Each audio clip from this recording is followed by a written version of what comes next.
Hello guys, welcome back to my YouTube channel. இந்த வீடியோவில் என்ன பார்க்க போகிறோன்னா, உங்கள் மொபைலுக்கு spam calls and spam message வராமல் எப்படி அதை பிளாக் பண்ணுறது அப்படின்னு சொல்லி இந்த வீடியோக்குள்ளே பார்க்க போகிறோம். வாங்க வீடியோக்குள்ளே போகலாம்.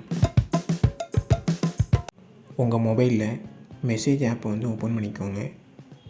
அதில் நான் சொல்கிற நம்பரை என்ட்ரு பண்ணிக்கோங்க.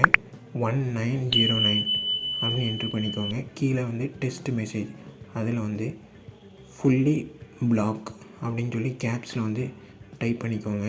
உங்கள் மொபைல் நம்பரை ரெஜிஸ்டர் பண்ணியிருப்பாங்க. இனிமேல் உங்களுக்கு அன்வான்ட் கால்ஸ் அண்ட் மெசேஜஸ் வராது. அது கீழே டெஸ்ட் பாக்ஸில் பிளாக் 1 அப்படின்னு சொல்லி மெசேஜ் பண்ணி சென்ட் பண்ணிக்கோங்க. பேங்க்கு அதேமாரி அன்வான்டான ஃபைனான்ஸு அதிலலாம் உங்களுக்கு இனிமேல் மெசேஜ் வராது. இப்போ பிளாக் 2 கொடுத்தீங்கன்னா ரியல் எஸ்டேட்டு அப்படிங்கிற இந்த ஸ்கேம்லாம் இனிமேல் உங்களுக்கு கால்லாம் வராது, எஸ்எம்எஸும் உங்களுக்கு இது வராது. அதே பிளாக் 3 கொடுத்தீங்கன்னா எஜுகேஷன் இன்ஸ்டியூட்ஸ்லேருந்து பேசுகிறோம் அப்படின்னு அதேமாரி அந்த ஸ்கேம்லாம் இனிமேல் வராது. இந்த வீடியோ யூஸ்ஃபுல்லாக இருந்துச்சுன்னா லைக் பண்ணுங்கள், ஷேர் பண்ணுங்கள். ஜிஎஸ் இன்ஃபோ தமிழ் சேனலை சப்ஸ்கிரைப் பண்ணுங்கள்.